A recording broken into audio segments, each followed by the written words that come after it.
Hello students, हमारा जो chapter चल रहा था एसिड बेस एंड सॉल्ट वो अभी कंप्लीट हो चुका है और हम होप करते हैं कि आप लोगों ने भी उसे अच्छे से कंप्लीट कर लिया होगा। ठीक है, तो आज के क्लास में हम उस चैप्टर के कुछ कॉन्सेप्चुअल क्वेश्चंस का डिस्कशन करेंगे। ओके, तो स्टार्ट करते हैं अपने फर्स्ट क्वेश्चन से। तो क्वेश्चन नंबर 1, चलो इसको लिख लो, हम डिक्टेट कर देते हैं। Question number 1 is why do HCl and HNO3 show acidic character in its aqueous solution?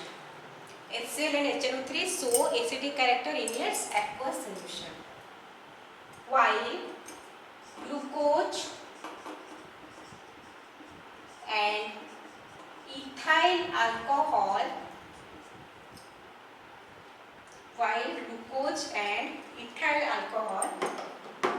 do not show acidic property in aqueous solution. हो गया? तो क्वेश्चन क्या पूछा है, HCl और HNO3 जो है हमारा hydrochloric acid and nitric acid वो एसिडिक प्रॉपर्टी शो करते हैं, लेकिन हमारा जो ग्लूकोज और इथाइल अल्कोहल है वो एसिडिक प्रॉपर्टी शो नहीं करते। ठीक है, पहला चीज है कोई भी कंपाउंड जो है वो एसिडिक प्रॉपर्टी शो करने के लिए उसे क्या चाहिए, कोई भी सब्सटेंस को एसिडिक प्रॉपर्टी शो करने के लिए H+ आयन उसके एक्वस सॉल्यूशन में रिलीज करना चाहिए। जैसे हाइड्रोक्लोरिक एसिड अपने एक्वस सॉल्यूशन में क्या देता है, H+ + Cl-। ठीक है, और हमारा क्या हो गया, नाइट्रिक एसिड HNO3 वो अपने एक्वस सॉल्यूशन में क्या देता है, H+ + NO3-। तो ये दोनों ही जो कंपाउंड है वो अपने एक्वस सॉल्यूशन में हाइड्रोजन आयन रिलीज करते हैं, इसीलिए उनका एसिडिक प्रॉपर्टी रहता है। ठीक है, coming to the second part में ग्लूकोज का है C6H12O6। इसका अगर एक्वस सॉल्यूशन लेंगे तो वो H+ रिलीज नहीं करेगा। ठीक है, और जो इथाइल अल्कोहल है हमारा C2H5OH वो भी एक्वस सॉल्यूशन में H+ आयन रिलीज नहीं करता। क्योंकि रिलीज नहीं करता तो उसका भी एसिडिक प्रॉपर्टी नहीं हो सकता। ठीक है, आया समझ में? ओके, लिख लो इसको।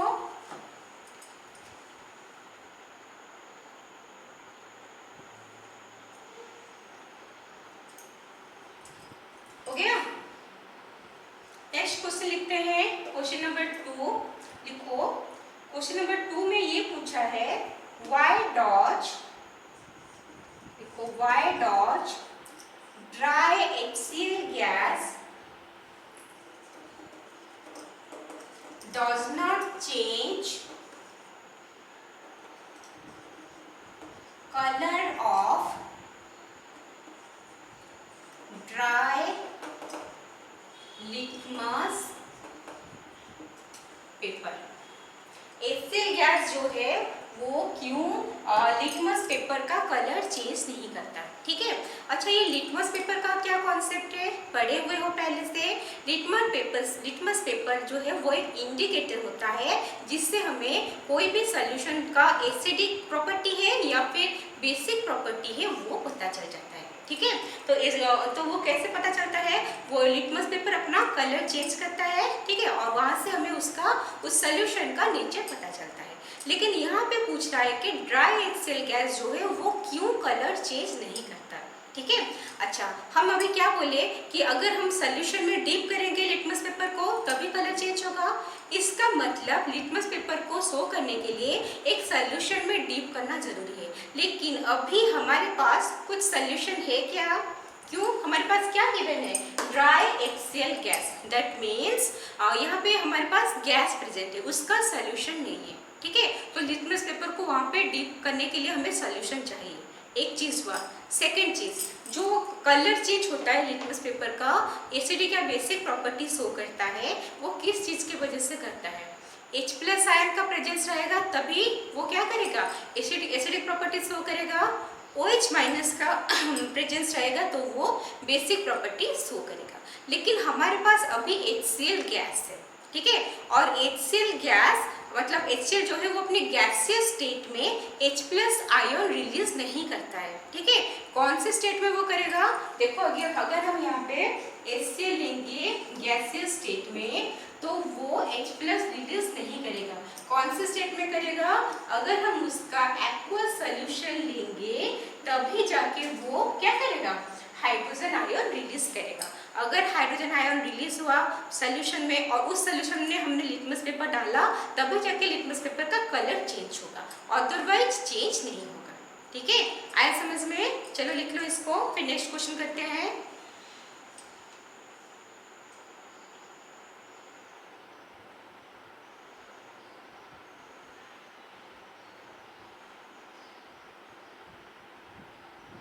हो गया? मिटाते हैं इसको।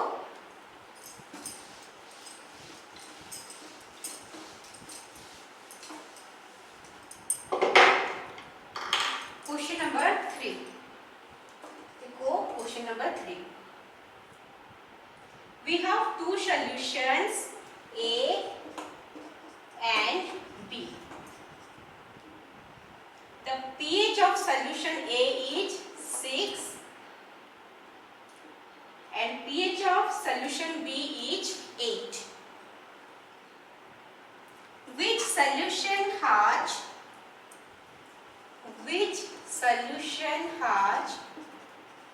more hydrogen ion concentration? Which solution has more hydrogen ion concentration? और उसके साथ associated question, which solution is more acidic and which solution is more basic, ठीक है। तो क्वेश्चन क्या पूछा है? यहाँ पे हमें पीएच दिया है, ठीक है। पीएच क्या है? ए का पीएच है 6, बी का पीएच है 8। ये पीएच टर्म क्या होता है? पढ़े हुए हो, pH is the negative logarithm of hydrogen ion concentration, ठीक है। तो यहाँ से पीएच तो डिटेल पढ़ चुके हैं, ज्यादा बात नहीं करेंगे उसके बारे में हम, लेकिन ये जरूर बात करेंगे कि पीएच का वैल्यू अगर 7 रहा तो सॉल्यूशन का नेचर कैसा होगा? न्यूट्रल होगा। लेस देन 7 रहने से एसिडिक एंड मोर देन 7 रहने से वो हो गया हमारा बेसिक इन नेचर, ठीक है। तो हमारे पास दो सॉल्यूशन है, 6 और एक है 8। 6 जो है वो 7 से कम है, मतलब कौन सा सॉल्यूशन ज्यादा एसिडिक होगा? आंसर होगा ए, ओके। नेक्स्ट है बेसिक कौन होगा? दूसरे सॉल्यूशन का क्या है? पीएच 8 है, 8 मतलब 7 से ज्यादा है, तो बेसिक सॉल्यूशन कौन होगा? वो हो गया हमारा बी, ठीक है। आया समझ में कौन एसिडिक है कौन बेसिक है? नेक्स्ट जो क्वेश्चन है, मोर हाइड्रोजन आयन कॉन्सेंट्रेशन किस में है? अच्छा, पीएच क्या होता है? Negative logarithm of hydrogen ion concentration, ठीक है। और H+ अगर किसी भी कोई भी सब्सटेंस अपनी सॉल्यूशन में H+ आयन ज्यादा रिलीज करता है तो वो ज्यादा एसिडिक होता है। पढ़े हैं हम according to the Arrhenius concept, ठीक है। तो जो ज्यादा H+ आयन रिलीज करेगा वो ज्यादा एसिडिक होगा। अच्छा, हमें तो पता है कौन ज्यादा एसिडिक है। कौन एसिडिक है? ए, क्योंकि उसका पीएच 7 से कम है, ठीक है। तो अगर वो ज्यादा एसिडिक है तो उसका हाइड्रोजन आयन कॉन्सेंट्रेशन जो है वो भी ज्यादा रहेगा, मतलब मोर H+ आयन कॉन्सेंट्रेशन किसका रहेगा? ए का रहेगा। क्लियर? देखो इसको,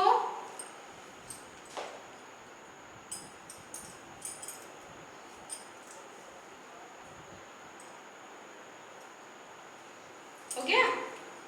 नेक्स्ट क्वेश्चन लिखते हैं, क्वेश्चन नंबर 4 में गिवन है डू बेसिक सॉल्यूशंस, क्वेश्चन लिखो, do basic solutions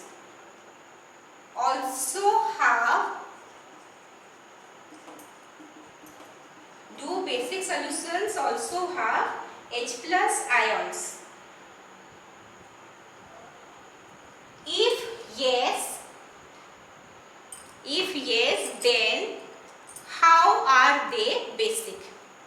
If yes, then how are they basic? तो क्वेश्चन पूछ रहा है कि बेसिक सॉल्यूशन में भी H+ आयन है क्या, ठीक है। आंसर है हाँ, हो सकता है, ठीक है। और ये सेकंड क्वेश्चन पूछा है कि अगर है तो वो बेसिक क्यों है। अच्छा, हमें ये पता है कि एसिडिक प्रॉपर्टी कैसे पता चलता है अकॉर्डिंग टू आरएनएस कॉन्सेप्ट। अगर H+ आयन रिलीज करता है तो एसिडिक इन नेचर है, और OH- आयन रिलीज करता है तो बेसिक इन नेचर होता है, ठीक है। तो अगर कोई सब्सटेंस ज्यादा H+ आयन रिलीज करता है तो it is more acidic in nature, और अगर ज्यादा OH- आयन रिलीज करता है then it is more basic in nature, ठीक है। मान लो किसी के पास H+ आयन है कोई भी सोल्यूशन के पास, लेकिन उस नंबर जितना भी नंबर ऑफ H+ आयन है उससे ज्यादा amount of OH- ion present है, ठीक है। इससे क्या होगा, इससे ये होगा कि OH- का जो अमाउंट है, जो कॉन्सेंट्रेशन है वो बहुत ज्यादा हो गया। अगर वो ज्यादा हो गया H+ से तो वो क्या होगा, वो बेसिक नेचर का हो सकता है। आए समझ में। मान लो हमारे पास 8 मोल ऑफ H+ आयन है, ठीक है, और हमारे पास 20 मोल ऑफ OH- आयन है, ठीक है। तो अगर कहीं पे रिएक्शन हो भी गया, कुछ हो भी गया, 8H+ आयन को कितना OH- आयन न्यूट्रलाइज करेगा, 1H+ को 1 OH- करता है, तभी जाके 1 मॉलिक्यूल ऑफ वाटर का फॉर्मेशन होता है, ठीक है। तो यहाँ पे 8H+ रहा और 8 OH- हो गया, तो 20 OH- में से अगर 8 OH- जो है वो न्यूट्रलाइज करने में यूज हो गया, किसको न्यूट्रलाइज करने में, जो H+ आयन प्रेजेंट है सोल्यूशन में उसको न्यूट्रलाइज करने में यूज हो गया, तो बाकी कितना बचा, 20 से 8 गया तो 12 OH- बचा। तो ये जो 12 OH- है सोल्यूशन में अभी प्रेजेंट है, ठीक है। और ये क्या करता है ना, basic nature of the solution को कंट्रीब्यूट करता है, ठीक है। आया समझ में सबको, चलो लिख लो।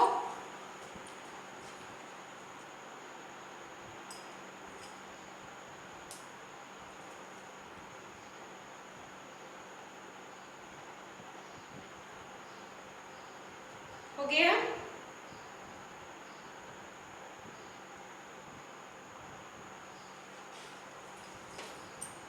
मिटाते हैं।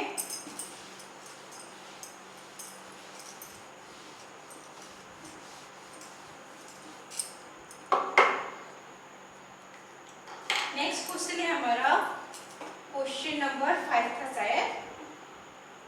व्हाई द क्वेश्चन है, एक मिनट,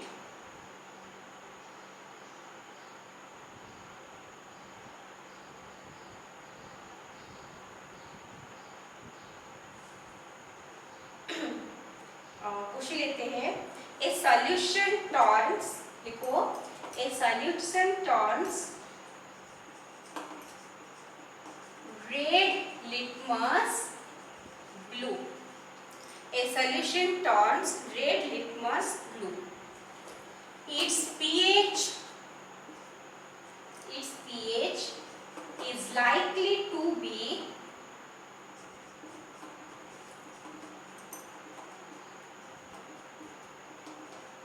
ये हमारा 4 ऑप्शन है। क्या क्या ऑप्शन है, 1, 4, 5, 10, ठीक है। क्वेश्चन पूछा है कोई भी एक सोल्यूशन है जिसका जो रेड लिटमस पेपर को ब्लू कलर में कन्वर्ट करता है, ठीक है। और इससे क्या होगा, वो पूछ रहा है कि इनमें से किसका चांस है कि पीएच ये वाला पीएच हो सकता है, ओके। तो पहला चीज है हमें ये देखना है कि रेड लिटमस पेपर अगर ब्लू हो रहा है इसका मतलब क्या है। इसका मतलब the solution is basic in nature. क्या होगा सोल्यूशन का nature, basic in nature. Basic in nature का पीएच कितना होता है, अगर पीएच ग्रेटर देन 7 होता है तब हो जाके सोल्यूशन बेसिक इन नेचर होता है, ठीक है। तो हमारे पास 4 ऑप्शन है, चारों ऑप्शन में से कौन सा ऑप्शन है जिसका पीएच 7 से ज्यादा है, कौन सा ऑप्शन है, ऑप्शन डी, ठीक है। आए समझ में, चलो देखो इसको।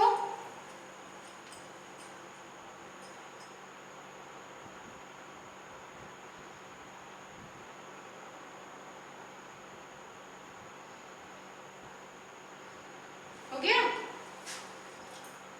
नेक्स्ट क्वेश्चन लिखो, why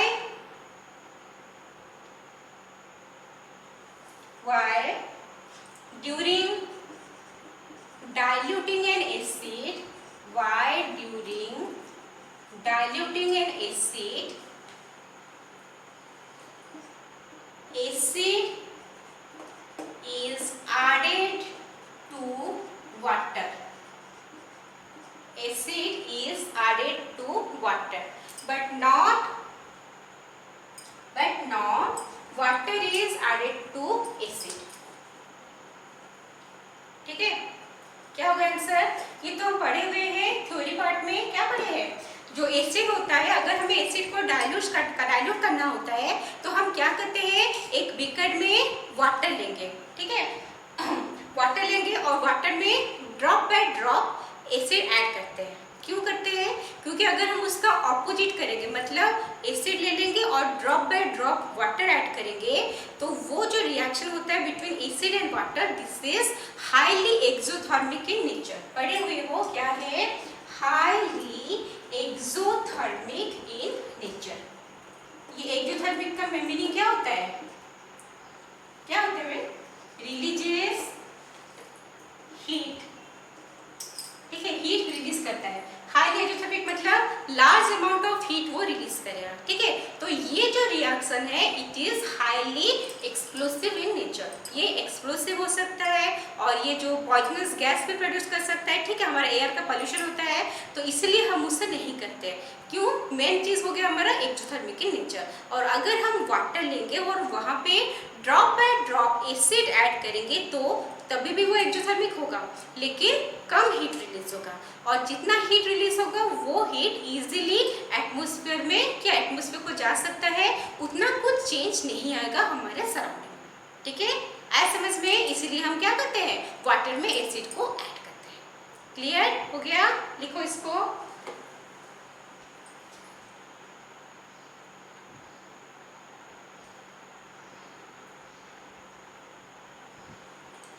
नेक्स्ट क्वेश्चन लिखो, how is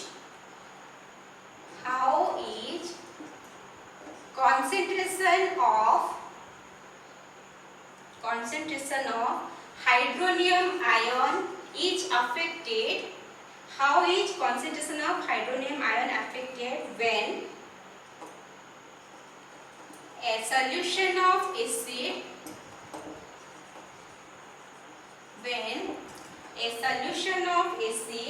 is diluted?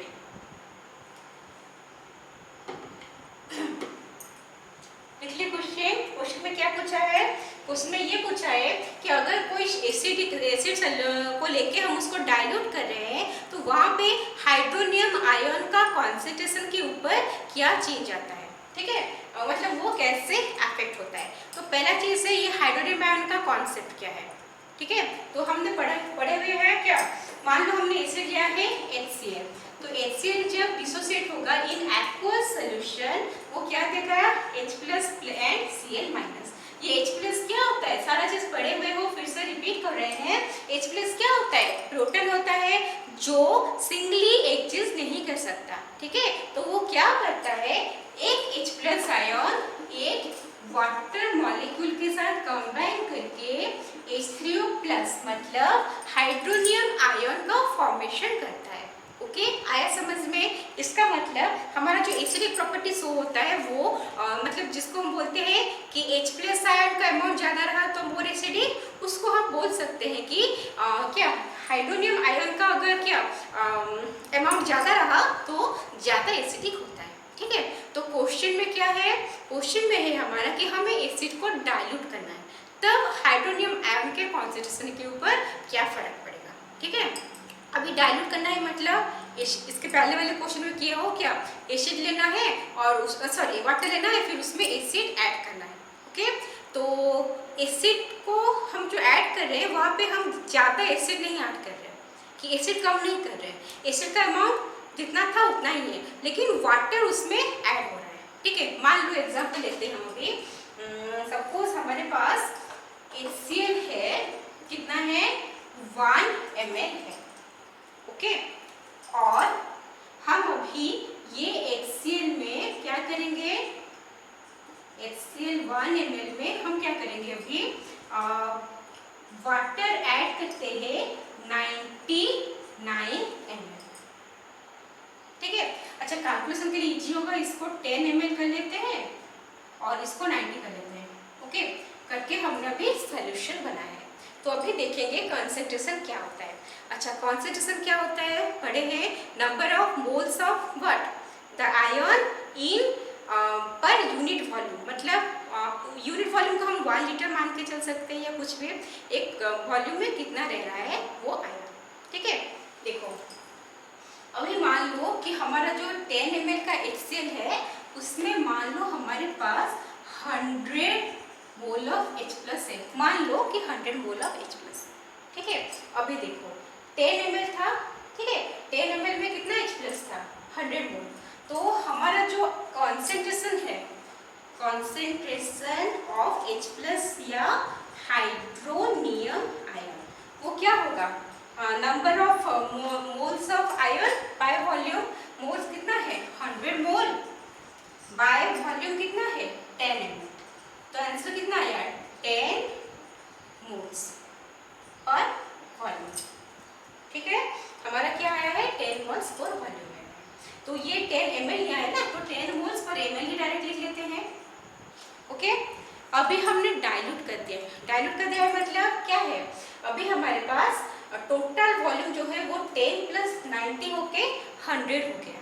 Okay, तो टोटल वॉल्यूम है 100, लेकिन नंबर ऑफ H+ आयन और नंबर ऑफ H3O+ है वो तो जितना था उतना ही है, क्योंकि हमने तो एसिड ऐड नहीं किया है। ठीक है, जो भी था उतना ही है। कितना है, सिर्फ वाटर ऐड किए, कितना है वही जो पहले था 100 मोल। अभी सेकेंड में कॉन्सेंट्रेशन ऑफ H+ कितना निकलेगा, हमारा नंबर ऑफ मोल्स कितना है 100 है, लेकिन अभी जो हमारा वॉल्यूम है वो कितना बन गया, पहले 10 ml था, अभी 10 ml में हमने 90 ml वाटर ऐड कर दिया, तो टोटल वॉल्यूम कितना हो गया 100 ml। तो ये हो गया हमारा 100/100, आंसर कितना हुआ 1 मोल पर ml।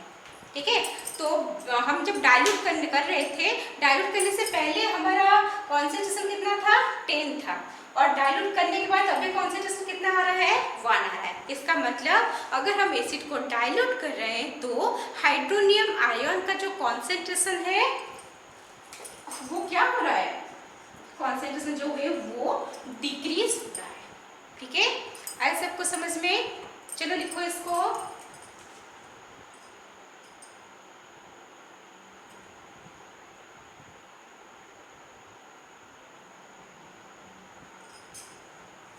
हो गया,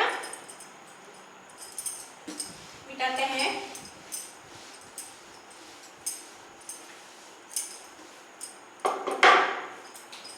नेक्स्ट क्वेश्चन लिखो, what will be the change in concentration of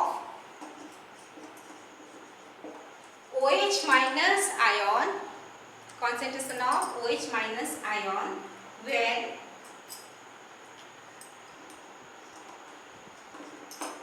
small amount of base is added to it। Okay, तो यहाँ पे क्या पूछा है कि हमारे पास ऑलरेडी एक बेस प्रेजेंट है, अगर बेस प्रेजेंट है तो उसमें क्या रहेगा OH माइनस तो रहेगा पहले से प्रेजेंट। ठीक है, अभी हम उस बेस में और थोड़ा बेस ऐड करेंगे। ठीक है, अगर और थोड़ा बेस ऐड करेंगे मतलब कुछ और OH माइनस हम ऐड कर रहे हैं।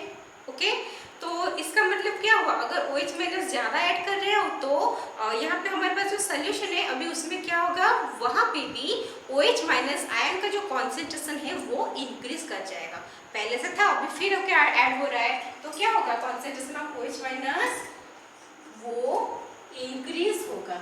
ठीक है, on addition of base, on addition of base वो इंक्रीज होगा। ओके, लिखो।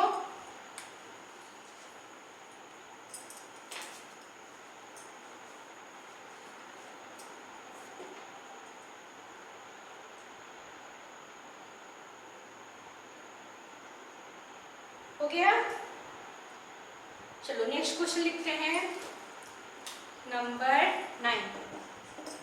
क्वेश्चन है हमारा 10 ml of solution, 10 ml of solution of sodium hydroxide, लिख रहे हो, is completely neutralized by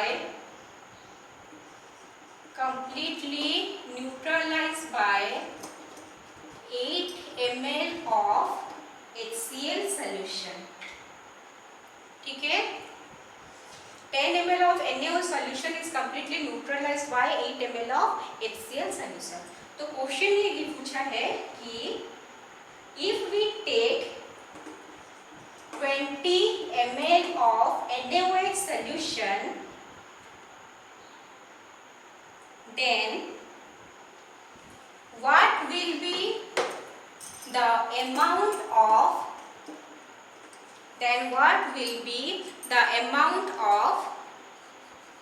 HCl solution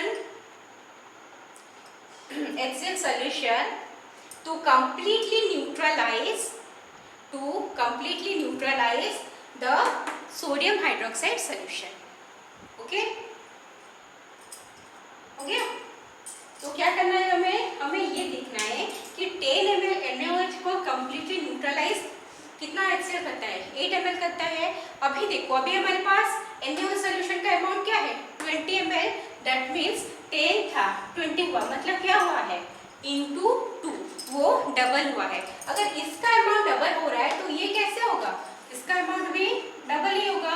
8 ml था, अभी कितना बनेगा, 16 ml ऑफ HCl सोल्यूशन। बहुत इजी है, ठीक है, लेकिन कॉन्सेप्चुअल है। ओके, आया समझ में? चलो लिखो इसको।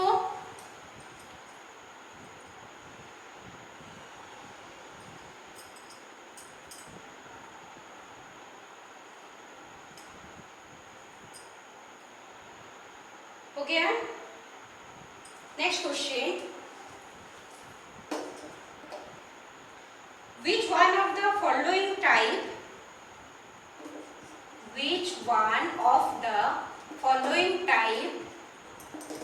of medicine is used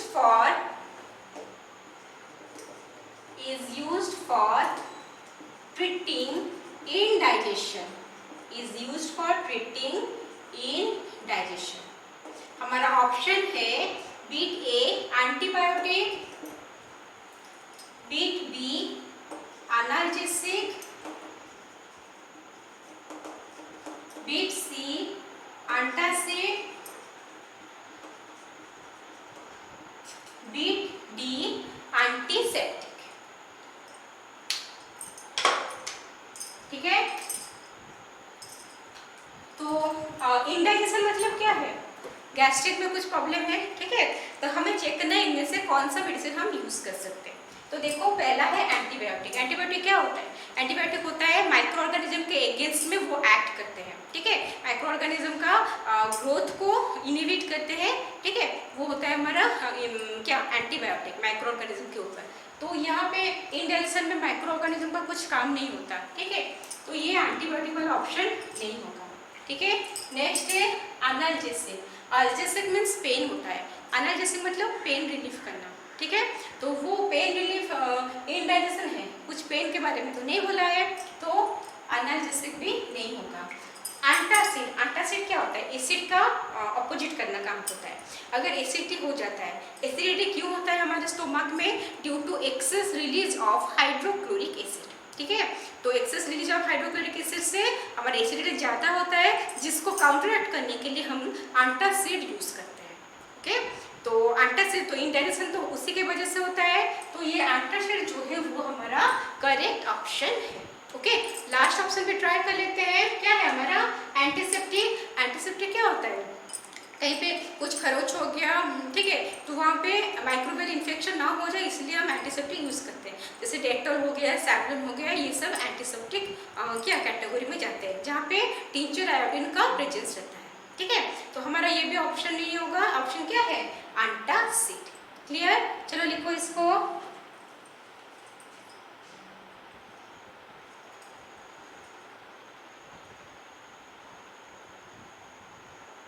गया। तो आज हम अपना डिस्कशन यहाँ पे ख़त्म करते हैं, ठीक है। तो काफ़ी सारा क्वेश्चंस हो गया है, इसको घर में जाके अच्छे से प्रैक्टिस करना है, ओके। और अपने नेक्स्ट वीडियो में हम फिर बाकी और कुछ क्वेश्चंस बचा हुआ है कॉन्सेप्चुअल क्वेश्चन, उसका हम डिस्कशन करेंगे, ठीक है। टिल देन माइंडफुली पढ़ाई करते रहो।